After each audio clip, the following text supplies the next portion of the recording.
Alright, good to see you again everyone, and recently Nikon have completed a trinity of enormous extra bright aperture prime lenses by marketing this little monster, the Nikon Z 35mm f1.2s. It costs £2,900 here in the UK, or $2,800 excluding sales tax, so I will be testing the living daylights out of it because this thing had better be amazing at that kind of price. I'd like to thank Nikon UK for loaning me a copy of this lens for testing for a couple of weeks, although as usual this is a totally independent review. They've had no input into the video whatsoever. I love full-frame 35mm f1.2 lenses. There's something special about them to me because they capture that versatile, moderately wide 35mm field of view, but that extra kick of aperture brightness always seems to elevate my images noticeably beyond f1.4, leading to pictures with such out-of-focus backgrounds that they look like they were taken on a fast 50mm lens. This thing can get you really dramatic images with surprising background separation, as well as nice wide landscapes and cityscapes too. Handy. The first thing you notice about the lens is how huge it is, of course. Just like its 50mm f1.2 brother, this is one of the biggest f1.2 lenses I've ever handled, and it weighs a bit too, just over a kilogram. That's probably because it's jam-packed with 17 glass elements and an incredibly complex formula for a 35mm optic. It doesn't feel too front-heavy though, so it will balance nicely on your camera, so long as you're not using a tiny little Nikon Z or something like that. At the rear of the lens we see a weather sealing gasket, and just in front of that an auto manual focus switch and a customizable control dial.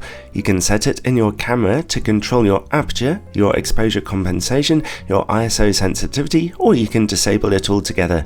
As I've done in the past, I do have to criticize the placement of this control dial and its lightness to turn. I found myself accidentally turning it quite often, so I turned it off altogether. In front of that come function buttons on the top and sides. This time we don't get one of Nikon's gimmicky but still quite cool OLED displays. Bit of a shame, but they're ultimately not exactly all that useful. Then comes a generously sized rubberized manual focus ring. It works quite slowly but precisely with your lens's focus motor.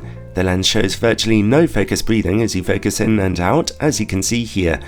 The lens's autofocus motor works only averagely fast, but it's nice and accurate and works silently too. At the front of the lens is a rubber ring which is fixed in place and does nothing at all. It comes with a decent sized plastic lens hood that snaps very firmly in place. Its filter thread size is a large 82mm. Overall, the build quality here is excellent. It feels lovely and solid, despite being made of plastic. I slightly missed that OLED screen though. I never thought I'd say such a thing, but I did.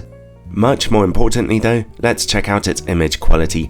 I'm testing it here on a Nikon Z7 camera with its full-frame 45MP sensor. In-camera corrections are turned on.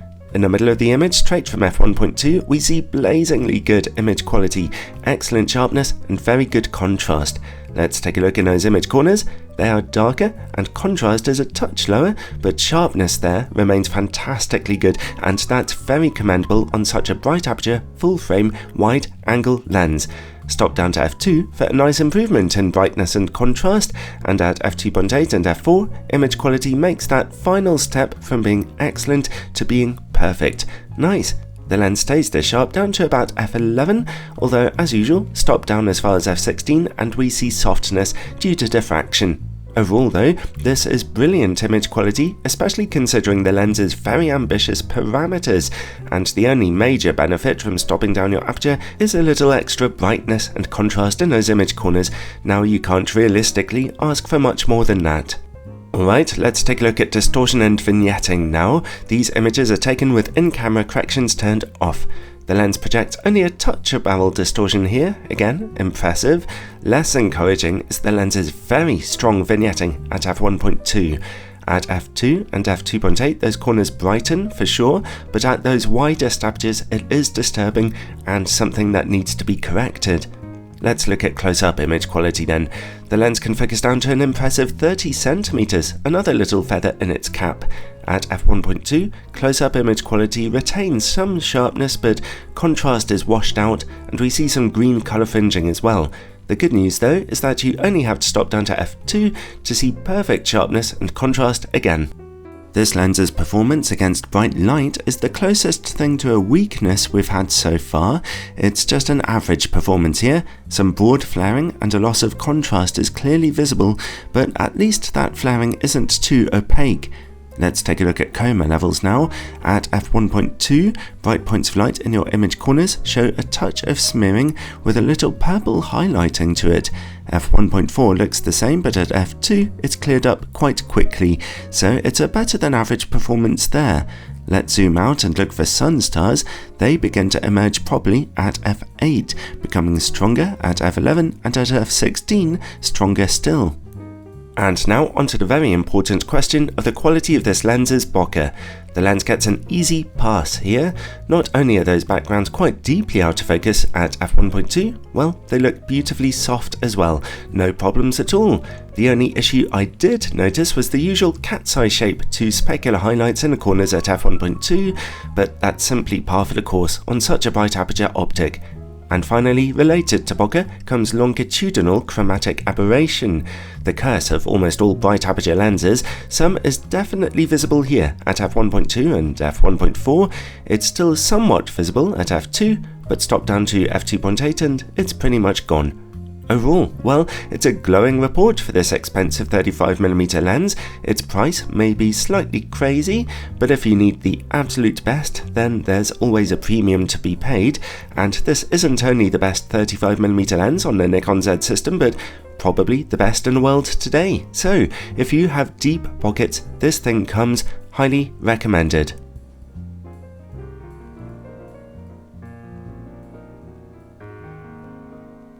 I hope you enjoyed this video. It's my pleasure to put these reviews together for everyone, and if not, then this channel probably isn't for you. Go and watch some cat videos instead. That's what I'm fixing to do right now anyway. If you regularly find my reviews helpful, then feel free to check out my Patreon page, where you can find all kinds of exclusive content and videos and sneak previews for anyone who'd like to support the channel for only $3 a month. It's not just about increasing my personal beer fund, it does make a real difference to keeping these tests going sponsorship free. Take care and God bless everyone.